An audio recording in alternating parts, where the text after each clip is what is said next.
Iran has had a nuclear program for almost 50 years, and it has asserted repeatedly that it is strictly for peaceful purposes. The dual nature of much of the technology had obscured whether Iran was pursuing a peaceful energy program or a nuclear weapons program. However, in 2002, it was exposed that Iran had secretly built nuclear-related facilities at Natanz in Iraq. They've been caught red-handed playing with materials like polonium and beryllium, whose main attraction is for making bomb components, nuclear bomb components. Well, this set alarm bells off.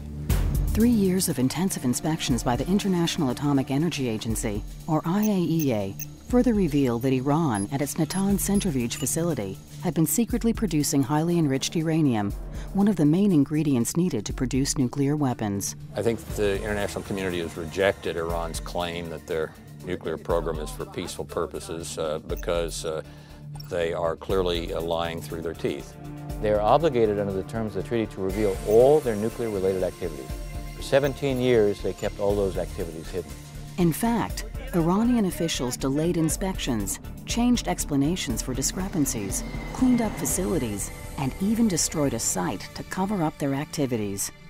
Their refusal to comply with all the UN inspection regimes, which have been voted by the Security Council, to obstruct the efforts of the IAEA to see what's going on, makes one understandably suspicious.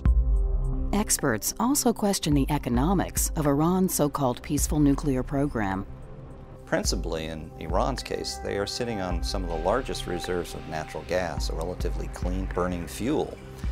And if they took the money that they invested in the large reactor at Bushehr, the enrichment facilities at Natanz, the fuel fabrication facilities they're working on, and other reactors and conversion plants, they could have easily had much more electricity and desalinization capability on tap for much, much less. Iran has also claimed that a heavy water reactor in Iraq is intended for the production of medical isotopes. However, this is another concern, because its spent fuel contains plutonium, which can be reprocessed for nuclear weapons. Despite ongoing talks between Iran and the international community, the regime in Tehran has remained elusive and defiant. ملت ایران سر سوزنی از حق خودش عقب نشینی نخواهد کرد. No credible person could say that Iran has acted responsibly on the international stage in the last 30 years. This Iranian regime has been very, very skilled, very sly, and it has been good at stepping close to the brink and then stepping back from it. It's just so very clear what Iran is doing. They're stalling, they're using these other chess pieces to play for time. Some other developments deserve attention, and that is their missile program. The ranges and numbers of the ballistic missiles they have are growing. It doesn't make sense to have long-range ballistic missiles to deliver anything like a conventional warhead, high explosive, unless it's super accurate. If you can't, and they can't, you compensate by using what's called a wide area munition. And that's a very fancy military term for something like a nuclear explosive. Should Iran go nuclear, not only does it represent a threat to all of its neighbors, but it probably means that we're going to see a nuclear Middle East, which means we could see a nuclear war in the Middle East. It means all those countries that could have gone nuclear and have chosen not to may decide it's time that they should.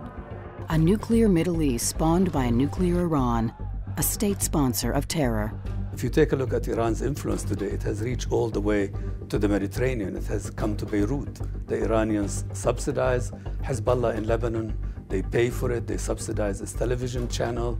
They subsidize its terrorism. They threaten Israel's existence.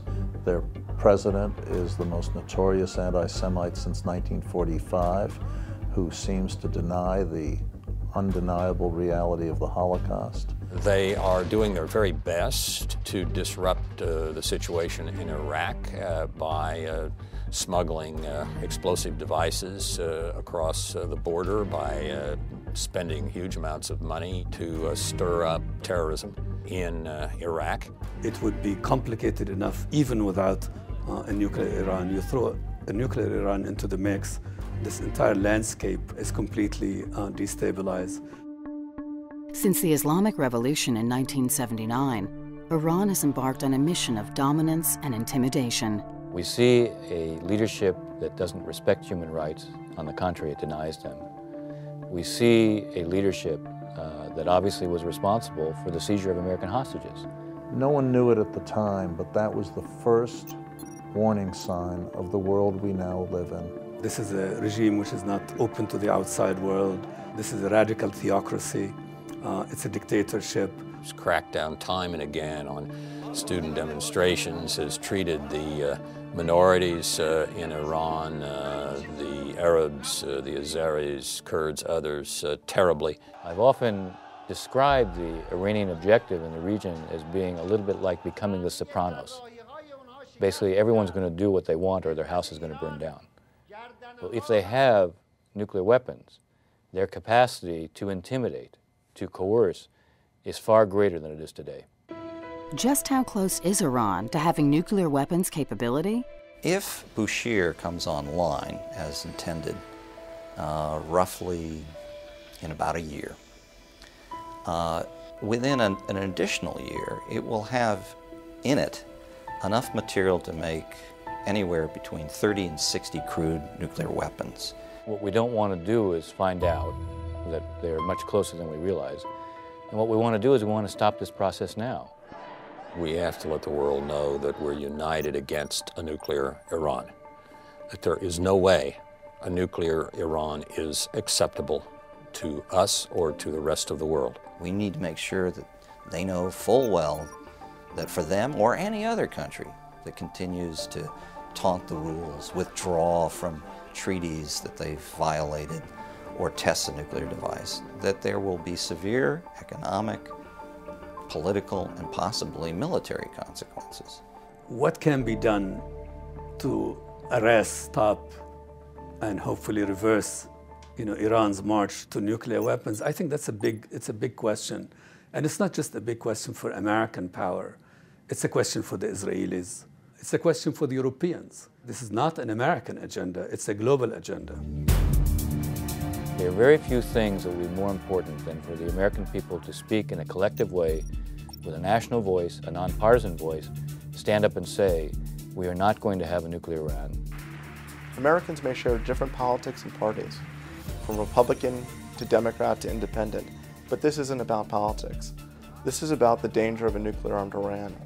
No one can ignore this danger.